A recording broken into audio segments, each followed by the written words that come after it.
Hey everybody, the purpose of this video is to clear up some stuff regarding the pyramid with the eye on the dollar bill.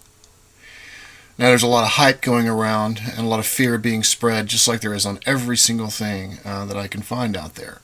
It seems like every step of the way they have covered their bases to try to throw fear into people's faces regarding every single symbol you could find.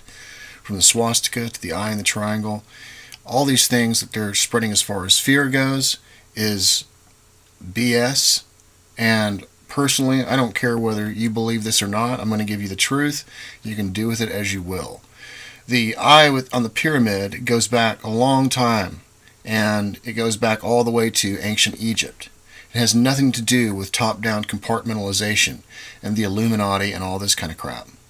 Okay, so what you take with this and what you do with it, that's totally up to you, but I'm going to give you the truth anyway.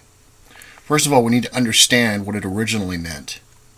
And from In Fetish to God in Ancient Egypt, the renowned Egyptologist 𝙎𝙤𝙘𝙨 wrote, "The group of wedges which we read 𝙎, the first has the well-known meaning of tent or dwelling or resting place, and the second has the meaning of eye and is placed inside the sign for tent. The two signs by which these are transcribed in Egyptian are a seat and a throne and an eye. Now the sign is followed in the text by two cuneiform characters. These form a title of 𝙎 and are read in Sumerian 𝙎𝙚, and they mean good man or being. Thus we have 𝙎, the good being, but we find in Egyptian text that one of the principal titles of Osiris is 𝙬𝑛𝑒fer, the good being. And it seems clear in this Egyptian translation of the cuneiform characters meaning good man or being. Thus there is little doubt that the Egyptian Asar, which is Osiris, is the equivalent of the Babylonian 𝙎. The pyramid with the eye goes back a long ways, and it refers to the tree of life. It refers to the area at the top of the tree of life.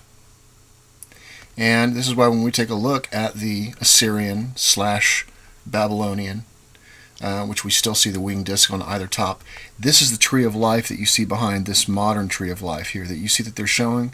And these areas that are lit up, like the wand where his hand is, notice it's the same level as the heart. Notice where his finger is, it's pointing to one vertebrae, and where his finger is pointing to is another vertebrae, and these pine cones, these are all vertical representations of what occurs at these different areas. This down here is the root. And so you have an eye that fits. You see the circle of this guy is the same size as the circle of these on the tree of life here.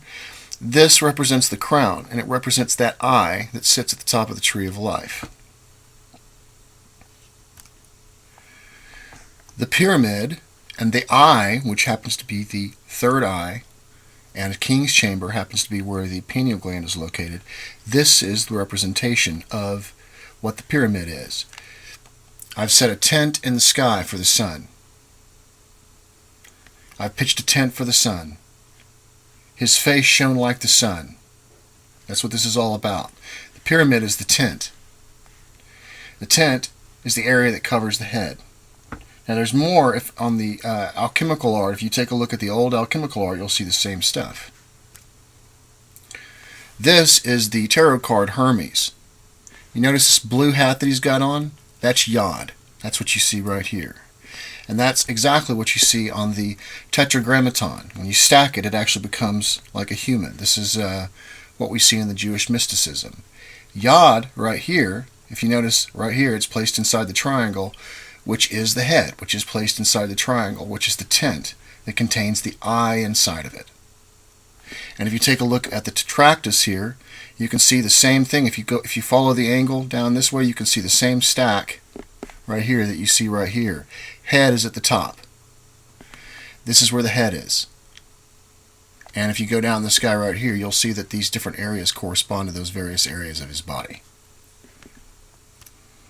And so when we look at the dollar bill and the pyramid, what it's referring to is the exact same thing. This is the eye inside of the top of the capstone, which represents this area right here. This is the tetractys. And so what is actually being presented here on the back of the dollar bill has nothing to do with top-down compartmentalization, like people have been spreading fear about. I'm not saying that that's not occurring nowadays, but what I am telling you is that this symbol has nothing to do with that at all. This eye right here also represents the black hole, and it also represents the primordial point, which things disappear into the unseen universe. God is the infinite. And so up here, at the very top here, we move into the infinite. And when we listen to what Blavatsky has to say, it says that the peculiar architecture of the pyramid shows in itself the drift of the metaphysical thought of their builders. The apex, which is the very top, is lost in the clear blue sky of the land of the pharaohs and typifies the primordial point lost in the unseen universe from whence started the first race of the spiritual prototypes of man. This triangle right here that you see is the area of the pineal gland.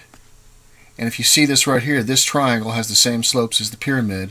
The one that 𝙅𝙚𝙨 found has the picture of Orion on it. It says the Son of the Creator comes. And this is the eye right here. And it represents the primordial point where things disappear. So it has two representations. It has a representation of God, because this is the primordial point moving into the unseen universe, the infinite, of which is God. And it also has a representation of the head, because Yod represents the area of the head. And that's what this eye is right here. It is the eye that is inside your head, which refers to the third eye. So anyway, so that is the real esoteric meaning of the pyramid with the eye on the back of the dollar bill. And so I wanted to put this out there for you guys anyway. I don't care what you do with it. I just want to give you the truth. And this is the truth, and it can be cross-referenced on all kinds of texts as far back as you want to go. It's the eye of providence. It is the Ancient of Days. It is Osiris. It is all of the other ones, like the winged disc and stuff. It's the same thing, same representation. Because Osiris, Asar, is the same thing as Asari, and it's the same winged disc that we see. It points to the same area and everything, but it also represents the inside. When you make the inside like the outside, like we see in Hermetics, because the universe on a macrocosm level is like man. This area represents the head, and this is where Yod sits. It's right inside of the triangle at the very top. So you guys take care, and I'll talk to you soon.